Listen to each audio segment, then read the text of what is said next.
Funding for Amish cooking from Quilt Country with Marcia Adams was provided by Sauter Woodworking, America's furniture craftsman. And by Marilat Industries, America's cabinet maker, committed to quality and a variety of kitchen and bath cabinetry styles. Hi there. Welcome to Amish Cooking from Quilt Country. Cakes have long been part of our celebration of life's very important happenings at weddings, birthdays, and even christenings. It's no wonder that those early cookbooks especially had many, many recipes for cakes. However, it was not uncommon for those early recipes to leave out the amount of flour that was needed.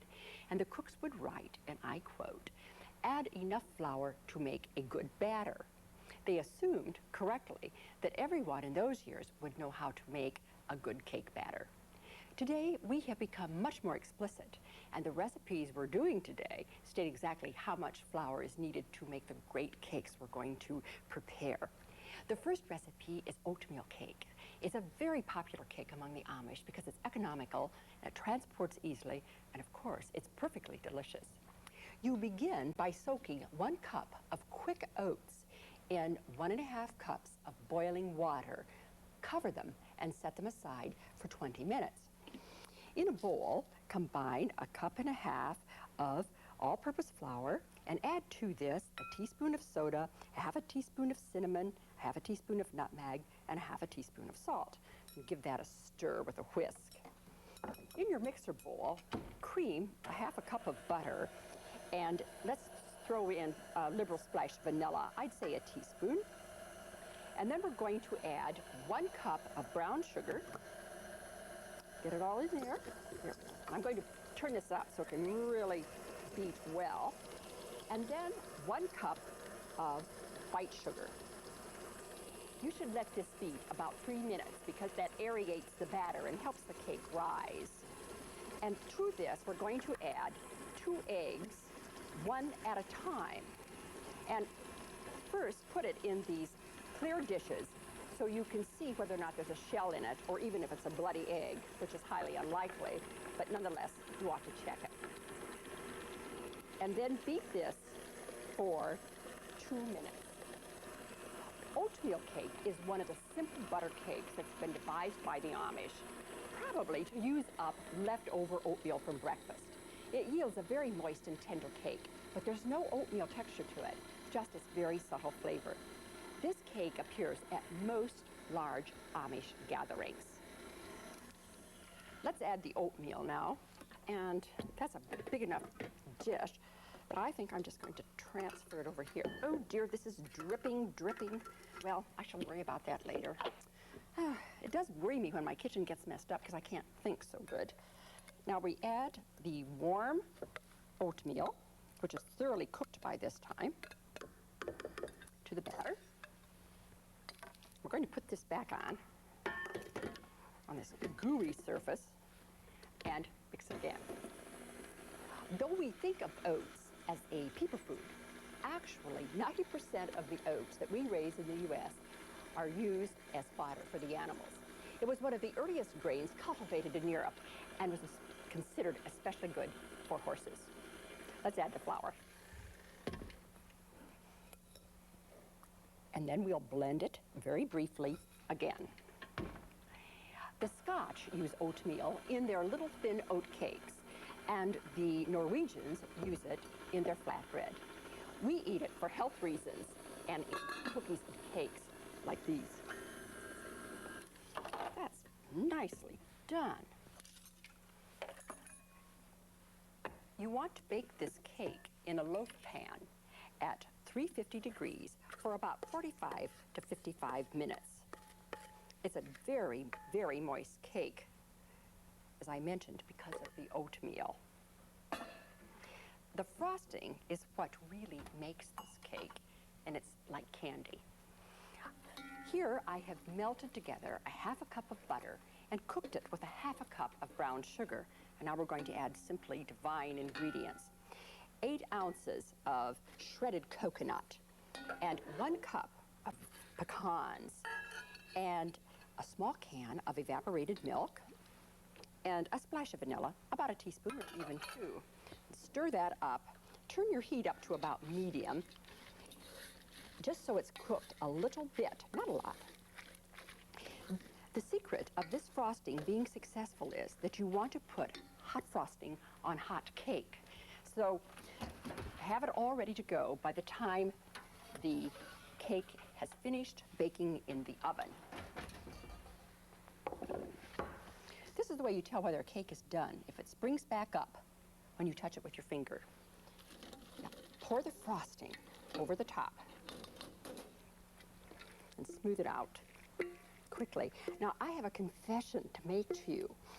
I think that this frosting is so good that sometimes I make a double recipe of frosting and use it on a single recipe of cake. And I know that's a little excessive, but once you taste this frosting, you'll know what I mean. You'll want to do it too. Bring it right over here to the edges. Now, what you do next is broil this in the oven 6 inches from the heat for about 2 minutes, or until the top is all bubbly and brown. Do not walk away from your oven, because in that 2-minute period, if it's 2.5 minutes, actually, it will burn and you'll have a problem. This cake is so tender and moist because of that oatmeal that you're going to love it. And the broiled frosting is just like candy. Pineapple upside down cake used to appear at church suppers and special occasions at home. It's a real rich butter cake with a topping of crushed pineapple, brown sugar, and butter. Sometimes this type of cake was called a skillet cake, for it was made in an old-fashioned black spider skillet. Also, some recipes call for using pineapple rings, but I really like this version better because it calls for crushed pineapple, and we get lots more of that good sauce that way. All of the ingredients are mixed in one bowl, so it's very easy to do. First of all, drain a 20-ounce can of sweetened crushed pineapple and drain it in a very fine sieve. And you see, you really don't have a lot left of pineapple, but you don't want any juice in this cake because it will come up through the batter and you're going to have a problem. Then oil a 10-inch round cake pan, and in the bottom, place a piece of parchment paper cut to fit the pan, and grease it on both sides too. Parchment paper is really something terrific to have in your kitchen if you do much baking. It's called kitchen parchment, and it's really a non-stick pan liner. Comes in a roll, and it helps baked goods brown very evenly on the bottom, and also it enables you to slip the cakes out of the pan without sticking, or use it on cookie sheets, and the cookies will just fall right off. Then over the top of this prepared parchment paper, pour 1/4 cup of melted butter and sprinkle over the top 1 cup of brown sugar. And don't mix it in, just even it out quickly. The stirring in part, you see, would absolutely spoil the end effect, which I'm going to show you later. Then arrange the pineapple on top. This has really been nicely drained. Sometimes I let it drain for a half a day and out in the kitchen, and then I come out in the afternoon and do this cake. I don't like to refrigerate it after it's baked. It has a better texture because of the butter in it. You could use oleomargarine though. Now we're going to make the cake, and that's so easy because, again, one bowl. I'm for those kind of recipes myself. We have 1 1/4 cup of unbleached flour, and to that add 2/3 cup of sugar, 2 teaspoons of baking powder, a 1/2 teaspoon of salt, and 1/4 teaspoon of ground mace. Mace is a favorite spice of the Amish and the Mennonites. Just give that a quick whirl, and then add 1/3 cup of soft butter, and the soft part is important, and 1/2 cup of milk, and a teaspoon of vanilla. And this is some of that good vanilla that I made with cognac the last time. That'll give a lilt to that cake. Smells good. Beat this quickly, about a minute, I'd say. Did you know that Columbus first found the pineapple on the island of Guadeloupe and called it the pine of the Indians? Later, Magellan found it in Brazil, and by 1555, that country was exporting pineapple to England. Add an egg and beat another minute and a half. Pineapple was still a rarity for most Americans, though it was grown in Florida. But after 1910, pineapple became more available when it was shipped in cans from Hawaii. This is all done. What a pretty, pretty yellow batter this is.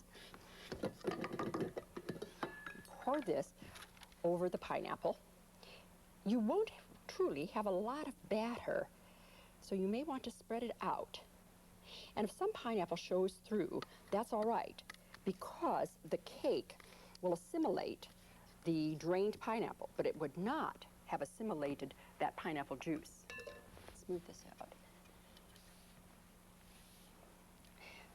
This is so nice. My mother used to make this with pineapple rings, and she put a maraschino cherry in the middle, and sometimes then pecans around the edges.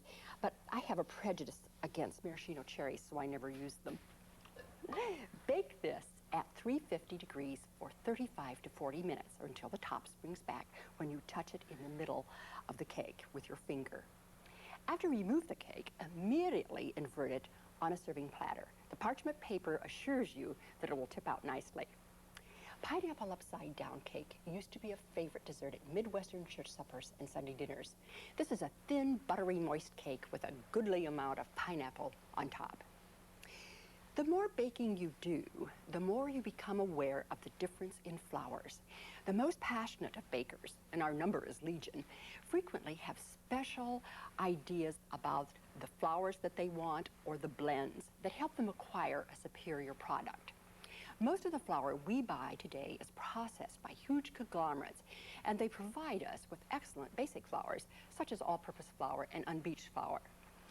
Yet scattered about the Midwest, where we are raising large amounts of wheat, we still find an occasional grist mill that grinds local grains into flour and will even do special blends on request. Greenfield Mills is a tiny town in northern Indiana near the Michigan border. It has a population of 25 people, and that includes the toddlers. It is a bucolic setting, and my son Gerard and I fish on the mill pond on hot summer days. The mill has been grinding flour since 1844, and the Wrinkles generate their own electric power for the town's use as well as the mill's. So indirectly, the mill is run by water power. The grain, and it can be wheat, buckwheat, oats, or corn, comes down by gravity from upstairs and goes through a series of boxes, the original ones, incidentally. They're fitted with rollers like corduroy. The flour gets finer and finer as it goes down the line through the boxes. To make white flour, the bran is totally taken off. Mr. Wrinkle regretfully observes that, quote, "We take everything out that's nutritious to make white flour," unquote. After grinding, it's sifted and shaken out and goes to a bin for packaging. Here are some of the products processed the old-fashioned way at Greenfield Mills. Graham flour, which is whole wheat flour. Pastry flour, ideal for pies. Pancake flour, for which the Wrinkles are famous. And buckwheat flour, which they export large amounts to the Orient for use in religious ceremonies. The Amish come here by horse and buggy to buy blended flour, or they will bring their own grains to be ground. A collection of sacks from now defunct mills reminds us how precious a place like Greenfield Mills really is. Isn't that an idyllic spot? It's nice to know that tranquil places still exist. The next recipe, cranberry cake with butter sauce, is what I call an old attic receipt dating back to the 1800s. I like serving it at holiday time when cranberries are in season, but it's so good you could serve it any time, and cranberries deserve to be used the year around. You begin by measuring 2 cups of regular wheat flour into your mixer bowl, and today I'm going to use the Wrinkles flour, of course. And to that, add 1 cup of sugar, 2½ teaspoons of baking powder, and ½ teaspoon of salt, and whisk that together. Beat an egg and add to that 3 tablespoons of melted butter, 2/3 cup of milk, and a teaspoon of vanilla. Give that a whisk. Pour the wet ingredients over the dry ingredients, and then put it on your mixer and blend it for 2 minutes. Cranberries grow in bogs on low trailing vines. Bogs, spelled B-O-G-S, are wet marshy areas and have to be flooded for cranberry growing. To see them harvested is truly a beautiful thing because the water is a sea of red berries.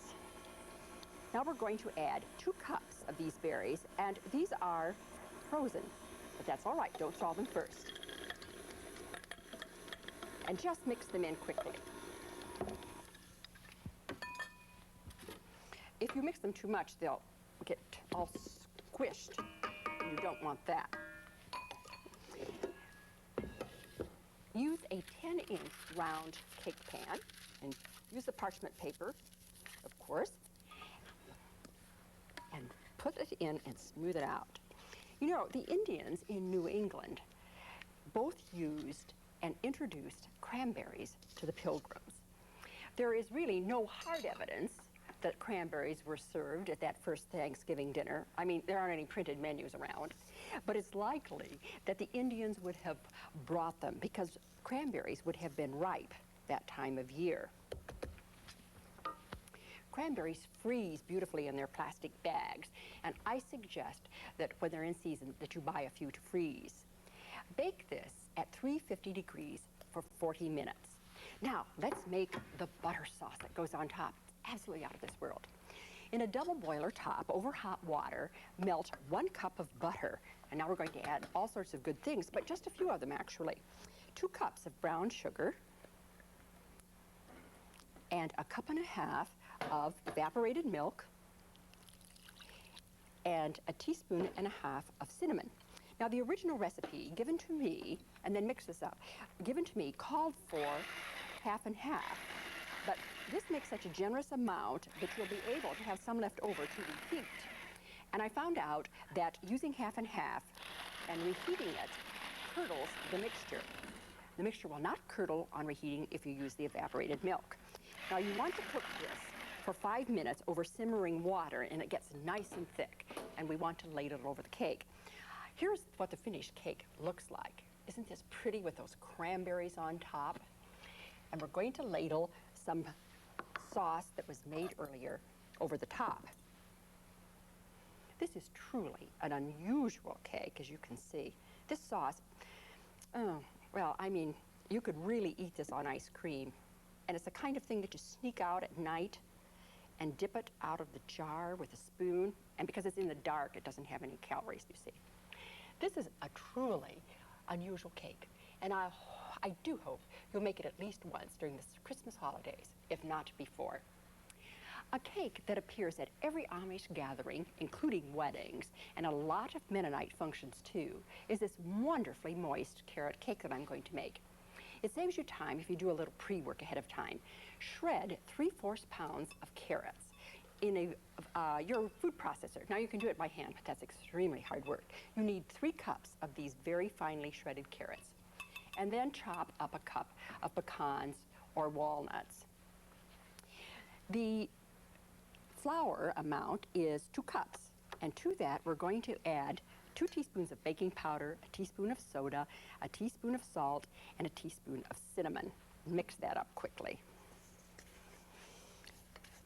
One reason carrot cake is moist and simple to do is that it has a fat base that is vegetable oil. And we start with 1 cup and 1/4 of vegetable oil, and to that add 2 cups of granulated sugar and 1 teaspoon of vanilla.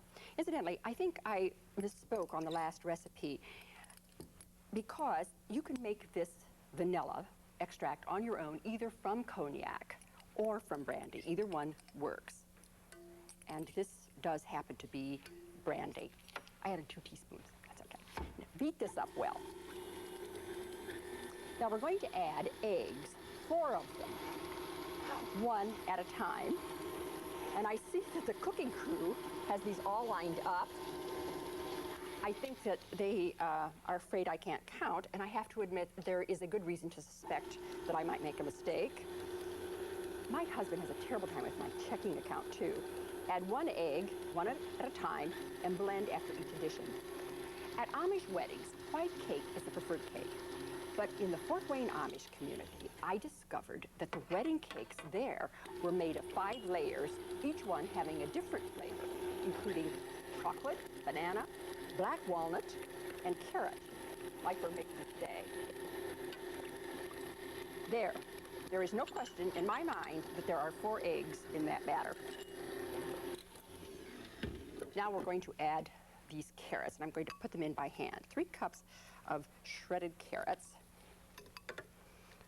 Sloppy, sloppy. Oh, well. I think, and a lot of people don't understand this, creative work is messy, and you might as well just give in to it. If you want not to be messy, you probably won't have very much fun in the kitchen.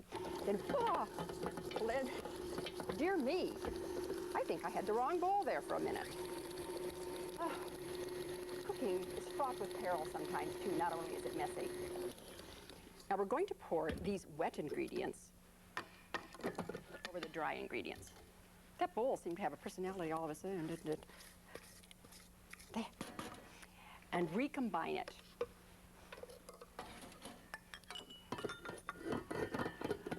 Cake baking is really an exact process, though you might not think that as you watch me do it right now. And the ingredients and their relation to each other are balanced, just like a chemical formula. Though I don't want that expression, chemical formula, to scare you off. Transfer the batter then to a greased 9 by 13 inch pan.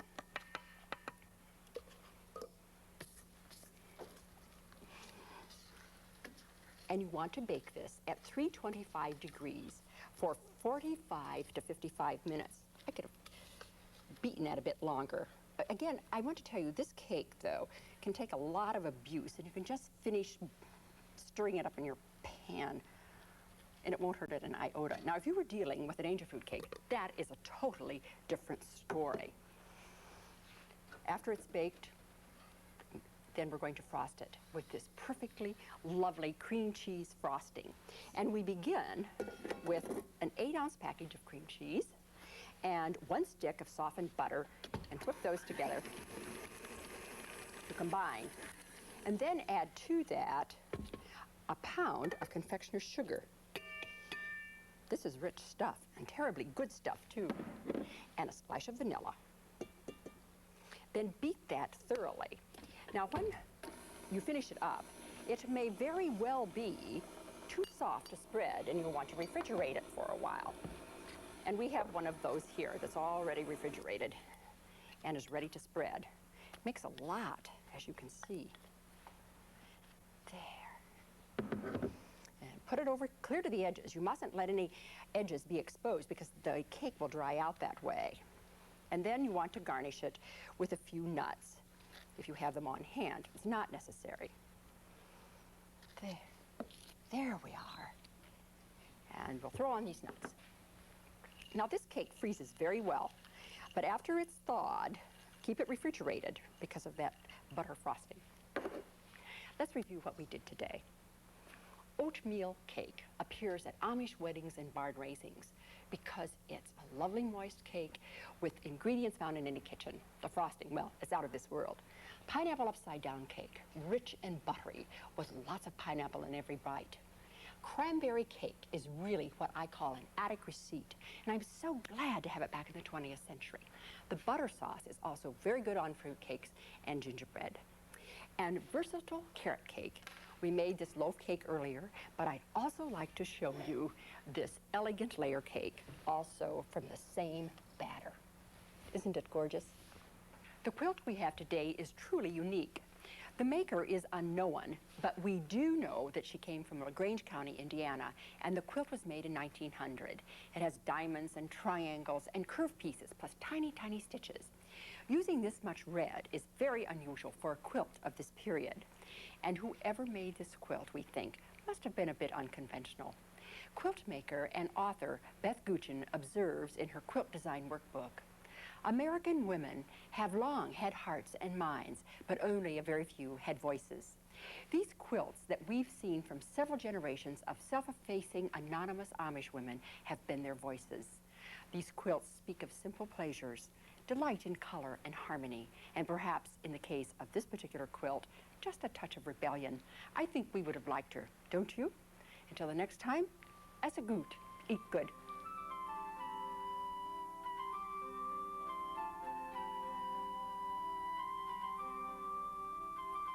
All recipes seen in this series are available in Marcia Adams' book, Cooking from Quilt Country.